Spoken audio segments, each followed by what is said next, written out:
From the very beginning, Neil Armstrong carried a strange contradiction within him because although his name would later echo loudly across the world, his early presence often felt quiet, inward, and almost invisible if he belonged more to thoughts than to crowds. He grew up surrounded by ordinary landscapes that never shouted for attention, yet within those calm fields and long roads, his imagination drifted far beyond what his eyes could see, quietly stretching toward distances that felt unreachable but deeply familiar. While other children chased noise and certainty, Neil often lingered at the edges, observing patterns, listening carefully, and noticing how small details mattered, as though the world were a system waiting patiently to be understood rather than conquered. Airplanes passing overhead did not simply excite him. Instead, they unsettled him gently, stirring questions about balance, control, and trust, because flight seemed to demand both bravery and humility at the same time. Even in moments meant for play, his attention drifted toward structure and possibility, as if curiosity operated like a steady engine beneath his calm surface, quietly pulling him forward while never asking to be seen. This inward pull created a quiet tension because Neil wanted deeply to belong, yet he often felt more comfortable inside his own carefully organized thoughts than within loud conversations or hurried expectations. He learned early that silence could be useful, not empty, and that listening offered its own form of movement, especially when the world around him moved too quickly or spoke too loudly. Schoolrooms and small communities provided routines, yet his mind wandered beyond them, rehearsing ideas, possibilities, and imagined paths that unfolded without drama, but with deliberate focus. Adults sometimes mistook his stillness for distance, unaware that behind measured expressions lived a curiosity that never rested, constantly refining questions about how things worked and why precision mattered. This quiet seriousness did not isolate him completely because he learned how to stand among others while remaining inwardly anchored, balancing presence with independence in subtle, practiced ways. Machines fascinated him not as toys, but as partners requiring respect because they responded honestly to care, preparation, and attention, offering no shortcuts and little forgiveness for carelessness.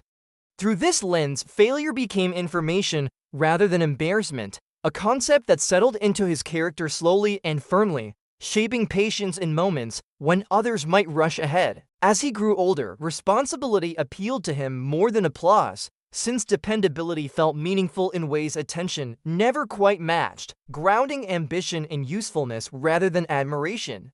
He noticed how confidence built quietly through repetition and discipline, while recklessness announced itself loudly before fading just as quickly under pressure. This awareness sharpened his sense of caution, not as fear, but as respect for complexity, because systems, whether mechanical or human, demanded care if they were to hold together. Social settings sometimes left him feeling slightly misaligned, present but apart, as conversations flowed faster than he preferred and certainty replaced curiosity too easily for his liking. Rather than resist this feeling, he learned to accommodate it, allowing observation to become participation of another kind, where understanding emerged through patience instead of dominance. When he wrote or studied alone, time seemed to stretch, creating spaces where concentration felt natural and uninterrupted, reinforcing his belief that depth mattered more than speed. Ambition surfaced gradually, not as a hunger for recognition, but as a desire to test himself against demanding standards that required accuracy, restraint, and steady focus. He admired competence quietly, valuing those who worked carefully without drawing attention, because reliability felt like a language spoken softly yet clearly. In moments of doubt, which arrived more often than he admitted, he returned to process, trusting preparation to guide him when emotions fluctuated or expectations pressed in from outside. His humor appeared gently, through observation rather than performance, offering small reflections that softened intensity without diminishing seriousness or respect for the task at hand. The idea of risk did not thrill him, yet it did not repel him either, because he understood that progress required calculated commitment, not impulsive leaps fueled by noise. This understanding shaped his sense of courage, defining it not as bold display, but as consistency under pressure, maintained quietly across time rather than declared once in public. He grew accustomed to responsibility early, carrying it carefully, knowing that others depended on steadiness even when they never noticed its source. Dreams formed without spectacle, rooted in patience and realism, as imagination paired itself with discipline rather than fantasy, producing goals that felt demanding yet reachable. While others chased visibility, Neil moved toward mastery, believing skill earned quietly would last longer than attention gathered quickly. This preference sometimes left him misunderstood, yet he accepted that misunderstanding was easier than compromising clarity or control over his own direction. Observation became a habit, allowing him to learn from mistakes he did not personally make, absorbing lessons through careful attention to outcomes and processes around him. As his abilities expanded, he remained cautious about certainty, aware that confidence without humility could unravel when conditions changed unexpectedly. He balanced seriousness with curiosity, allowing questions to remain open rather than forcing answers prematurely, especially when complexity resisted simplification. Periods of waiting did not frustrate him as much as they frustrated others, because preparation felt like forward motion even when outward progress appeared slow. He grew comfortable with being underestimated, discovering that quiet competence often worked best without distraction or expectation attached. Through steady practice, he built trust with himself, learning which instincts were reliable and which required verification through testing and repetition. This self-trust did not eliminate doubt, but it placed doubt within structure, preventing it from becoming paralyzing or overwhelming. He recognized that learning never finished, and that expertise was provisional, shaped continuously by new information and changing conditions. Rather than chasing certainty, he pursued readiness, valuing adaptability as highly as precision within any demanding system. In reflective moments, he acknowledged the pull of distance, sensing that his life would involve separation, both physical and emotional, from familiar ground. Yet this realization did not feel tragic because movement promised understanding, and understanding offered purpose beyond comfort. He began to see himself as part of something larger, not through grandeur, but through responsibility shared across many unseen hands and minds. This perspective grounded ambition in service, aligning personal goals with collective effort rather than individual display. As horizons widened, he carried forward the habits of attentiveness and restraint shaped early on, trusting them to guide decisions under pressure.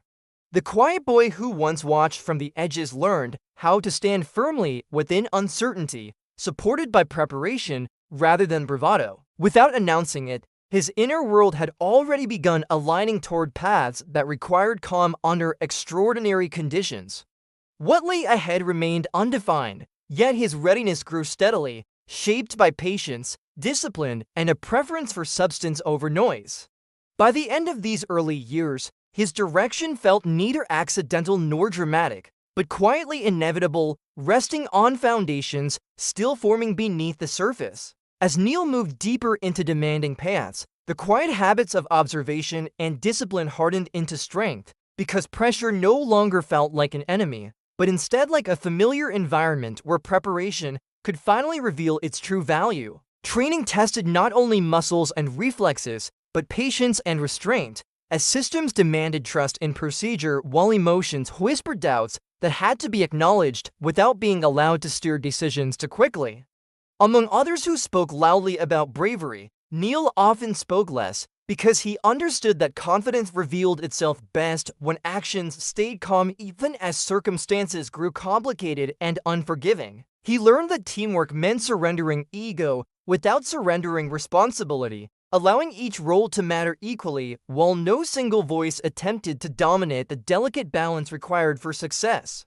Moments of waiting stretched endlessly, yet he treated them as essential spaces, using silence to review steps repeatedly, ensuring that memory, intention, and precision aligned before motion became necessary. Risk remained present, never dramatic, always calculated, because he respected danger enough to prepare for it carefully rather than pretending it could be defeated through boldness alone.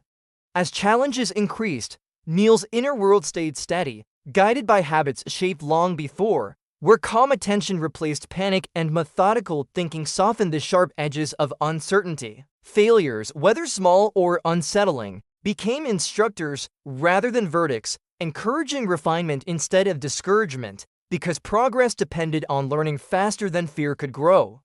Within strict environments, his quiet humor surfaced gently, easing tension without breaking focus, reminding others that seriousness and humanity could exist together without weakening performance. He understood that extraordinary moments rarely announce themselves loudly, often arriving disguised as routine tasks that demanded care long before their true importance became visible. Trust in systems extended beyond machines, reaching people whose roles interlocked invisibly, forming a network of responsibility where every decision echoed far beyond individual effort. As expectations grew heavier, Neil did not grow louder, instead relying more firmly on preparation, knowing that composure often carried greater weight than speed or flair.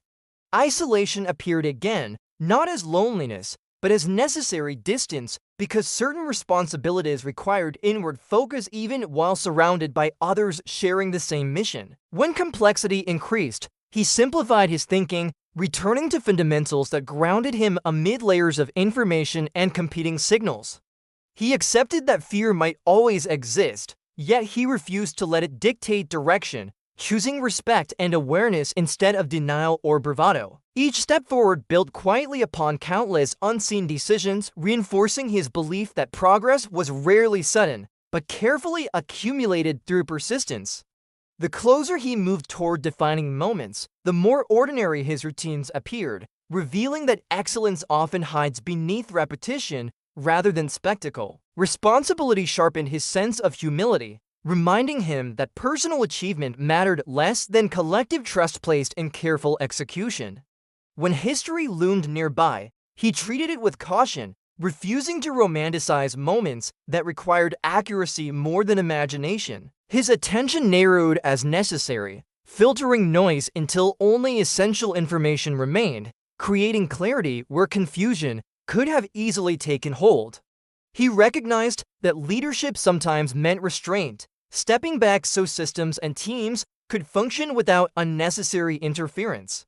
Through long sequences of preparation, his earlier restlessness transformed into readiness, shaped by acceptance rather than urgency. Even recognition, when it appeared, felt secondary to procedure because responsibility continued long after applause faded. Neil carried forward the understanding that calm presence could stabilize uncertain situations better than commanding words or dramatic gestures.